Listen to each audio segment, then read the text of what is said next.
Hey guys, J-Road here, subsidiary License Plate Jacket Radio. This is Nerd Chat number 7, and I've got a whole bunch of stuff. Been off air for the past few days because I've been a little under the weather, but and now I'm feeling pretty good. Thinking I'm gonna share some knowledge bits with you. Think about two days ago ish.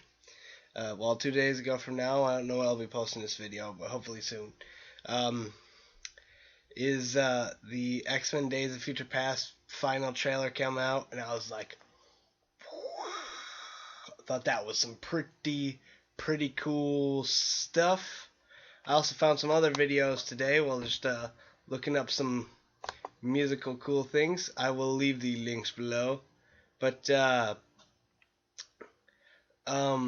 Life is Flashing Before Your Eyes is pretty interesting. It's just this video of basically Technicolored wonderfulness. I will leave that below. I also found a guy called FPS Russia, and I'm sure a lot of people have heard of him.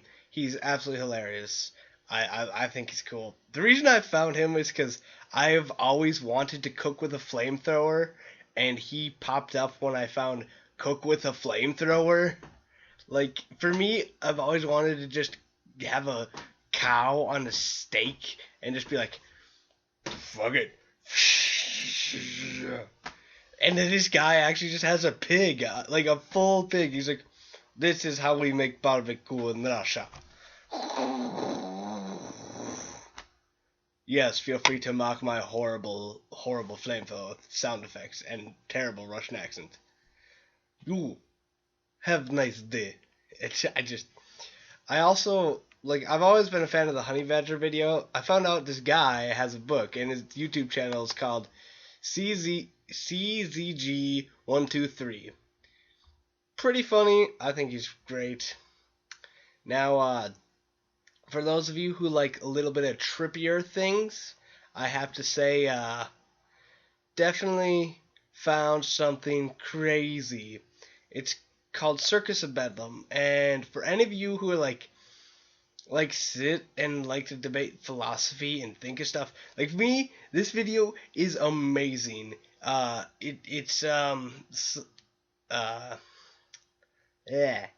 psychopathic God, or playing God, a loving psychopath. Sorry, and good lord, have I never been more enthralled in a video. Like, I have watched this video so many times over and over again and still have yet to figure out what I feel about it. Like, I have so many conflicting emotions about it, and just watch it. I promise to leave the link below. You will not be disappointed. If you like freaky stuff and just stuff that's mind-boggling, check it out.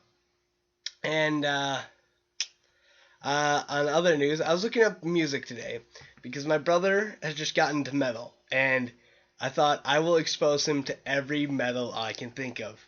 So I just went through like all kinds of different metal genres, and I thought about it, and I'm a huge Trek fan, like Star Trek, and I thought, I'm going to Google Star Trek metal. Maybe there'll be like hardcore Klingon lyrics in a metal song. And I didn't find hardcore clear lyrics. I did find this, and it's this video of these dudes.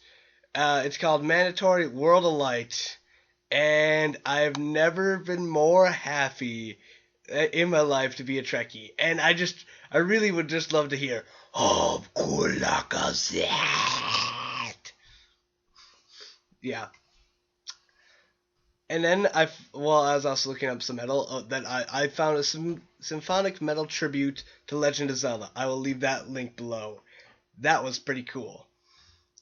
So this has been Nerd Chat 7, J-Road of License Plate Jacket Radio. I am signing off. Or wait a minute, I am not. I forgot, there was one more thing. Sorry, I also found a site, because I'm a really big into nerdy stuff, and it's called the Dag Jacket. As you can tell, I really like jackets. I have a metalhead one, I've got, like, incredibly nerdy I make most of these. I make most of my jackets. I just started one for my brother, and I drew a TARDIS on it because I got him addicted to Doctor Who. Because, yeah. Like, once you get that theme song stuck in your head, you're just like...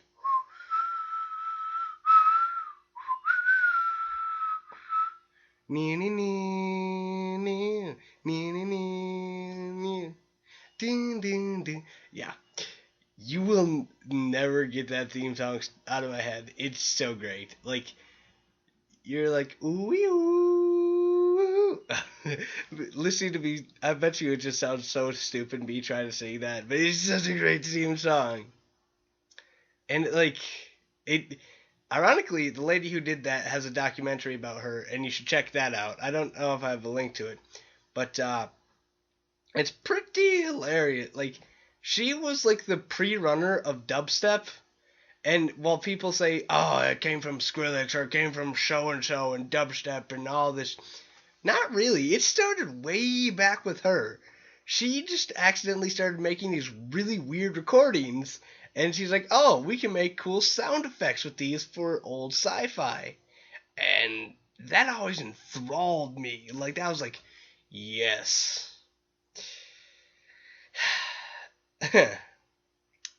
Yeah. Anyways, what was I talking about? Oh, yeah, the dag jacket. It's just this little thing. Like, and his jacket is so cool. I don't know why. I really like it. It's really nerdy, and if you like nerdy, just totally check it out. Like, you'll probably find it interesting. I think it's genius. It's funny, and it just brought a smile to my face. I mean, it's got Star Wars, Star Trek, Batman, and Wailing Utani, Umbrella Corp, just all this other good stuff. You'll find it cool. I just want to know where he gets these patches, because if I could get some of these patches, I totally would. I think they're really cool. Actually, a lot of the stuff that's on his jacket's on mine. If you don't believe me, but there's a lot more on mine, like freaking Princess Leia spinning on the fingers of Globetrotter Spock. I kid you not, that's a real thing. I trademarked that shit. That's mine. Princess Leia on the 20-sided die, spinning on the live long and prosper fingers of Globetrotter Spock. Totally awesome. Mind-boggling nerdiness. Now all I need to do is just have Spock and the Doctor having a lightsaber battle while they're being judged by Darth Vader, Boba Fett, and yeah. Sorry. I'm just like imagining this full scene in my brain, and it just seems hilarious. I don't really think it'd be interesting. But it'd be cool though. Like, see, I like Star Trek because it's much more realistic, and a lot of people, hey, like all my friends love Star Wars like more than Star Trek, but I love Star Trek more, mostly because it's got that more realistic like feel. And original, next gen,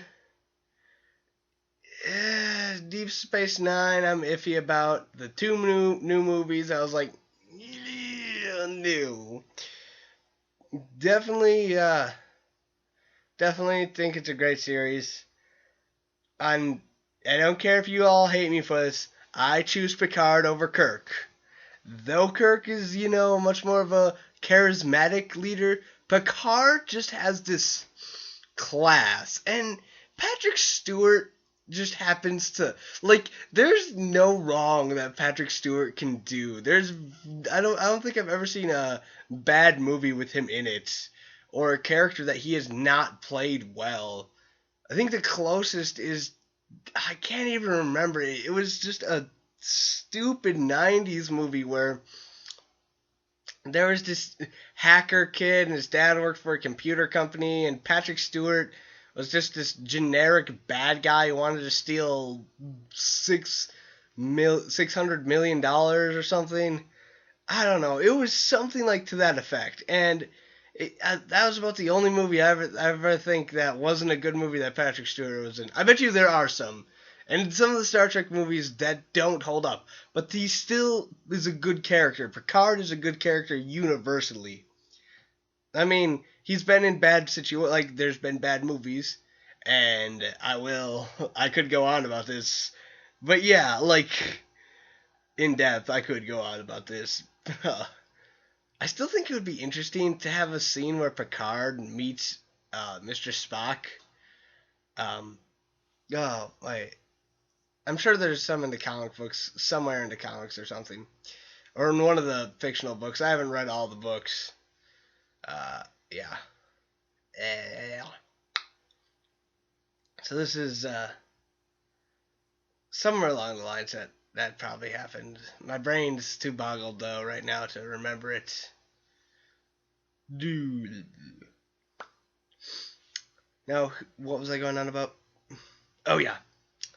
So, yeah. Just check out the links below. I am J-Road, Licensed Fight Jacket Radio, signing off. And to all my nerdies, nerdsters, or just plain weirdos of the internet, troll me. Live long and prosper, motherfucker.